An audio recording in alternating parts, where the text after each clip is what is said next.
This is the CEO Insider powered by YTexas. In today's episode, we talk to the CEO of Quantum Materials, Stephen Squires. Stephen, congratulations. Thank you very much. You got a nice award tonight. Yeah, we're pretty excited. It's always fun to get an award, get recognition for a lot of hard work. It definitely is. I noticed in your speech that you thanked your wife for putting up with a lot of long hours. Let's talk about long hours. First of all, how long have you guys been, has Quantum Materials been in San Marcos? We've been in San Marcos since 2014. Since 2014. Yes. And in business for? I started the company in 2007. So you know what long hours are. When you're starting a business, there are no days off, right? There are no days off, and it's been a long 10 years. And your wife has put up with this. Yes, yeah. Coming from to San Marcos, go Bobcats, Texas State University, yes. Right there. My wife is an alum. Oh, okay, great. And tell us, where did you move from? So we relocated from Phoenix, Arizona. Okay. And so I've had a lot of employees that are brilliant scientists, but their first experience in the United States was coming to Phoenix, Arizona. Oh, welcome to hot. Yeah, so they learned the difference between dry heat and wet heat. Right, exactly. Where is your talent from? Where is your... We have a really diversified group of people. We have people from India, China, plenty of them from different parts of the U.S. We recruit the best of the best in nanotechnology. Doesn't matter where they are. And because of the technology that we're developing, we're so far ahead of everybody in this space that it's easy for us to attract talent, because if you really want to be a great nanotechnology, advanced materials scientist, you need to work with us. Right. I'm interested in you. Okay. What's your background? Tell me about you. So my background is advanced materials. Mm-hmm. I actually was in advanced materials in the aerospace industry and started a company many years ago. And I sold it in 2001 to a larger defense company. Okay. And then I just became really interested in solar technology. And I realized at that time that the fundamental materials for solar have not changed for 25 years. Mm-hmm. There's just a lot of room for improvement there. And so having a background in advanced materials, I started doing a lot of research to see what would be the next most likely material that could really have a paradigm shift in the way solar energy was generated in a more efficient, less costly manner.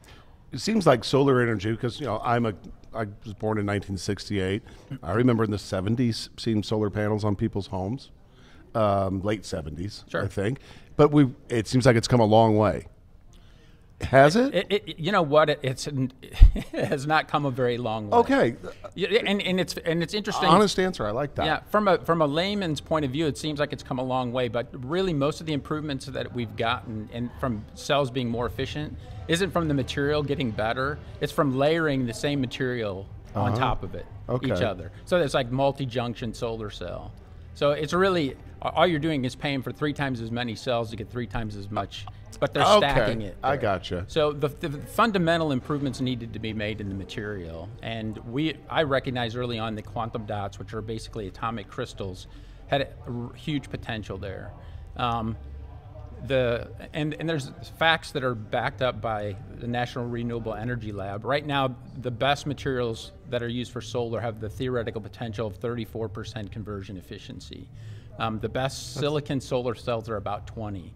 Quantum dot solar is quantum dots, in fact, are the only material that have the potential to go to 66% conversion efficiency. And how far are we? So we're making some really dramatic inroads to moving that up to that potential. At the same time, the cost of producing silicon or quantum dot solar cells is a fraction of what silicon. The high purity silicon that you use in a silicon solar cell, to build a plant to make that billet is $1 billion. So those plants aren't being built very rapidly. Yeah. And so, the Chinese are trying to pump the market full of these old technology cells and subsidizing them, so they're basically selling most of them at a loss to try to capture that market. But there's a huge potential to be able to come to market with quantum dot solar cells and change the way energy is generated worldwide. Right now, solar, in most cases, people are buying it either because there's some subsidy or they're buying it because it's a feel-good thing to do. Right. It's like the social conscious thing to do, exactly. And to tell everyone that you do it. Right. That Yes. So are you we just met. Are you, I think you're both, are you a scientist? Are you a businessman? Yeah, I'm definitely. You're a little both. My wife would say I'm a nerd, but I think you're very interesting. But yeah, I'm probably a pretty good combination of both. I understand the science. I have a lot of science background, but I tend to look at all scientific innovation as, what can I do with this? You know, where I have a lot of scientists that are fundamentally like tunnel vision. It's just like, how do I make this better than that, better than this, with no forethought to how is this ever going to be a product that's going to help somebody? Right. You know, how is this going to, you know, make some contribution to the world? So in your relocation to San Marcos, Texas from the Phoenix area, how have you found doing business in Texas? We love Texas. Okay.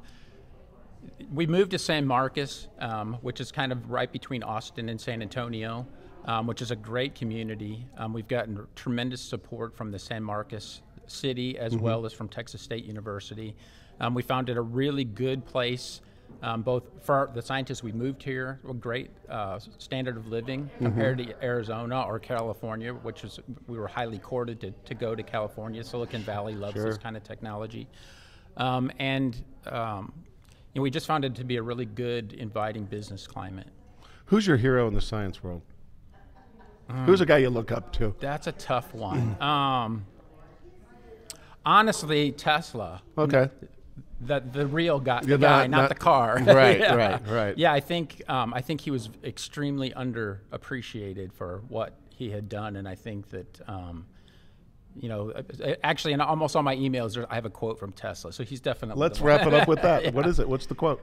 It's really it comes down to that that you're not inventing anything. All you're doing is discovering what's already out there. Ah, I love that. Yeah, and I think that that's what I feel like we do every day in our labs. Well, congratulations on your award and continued success. Great. We're glad you're in Texas. Thank you. You bet, Steve. Appreciate it.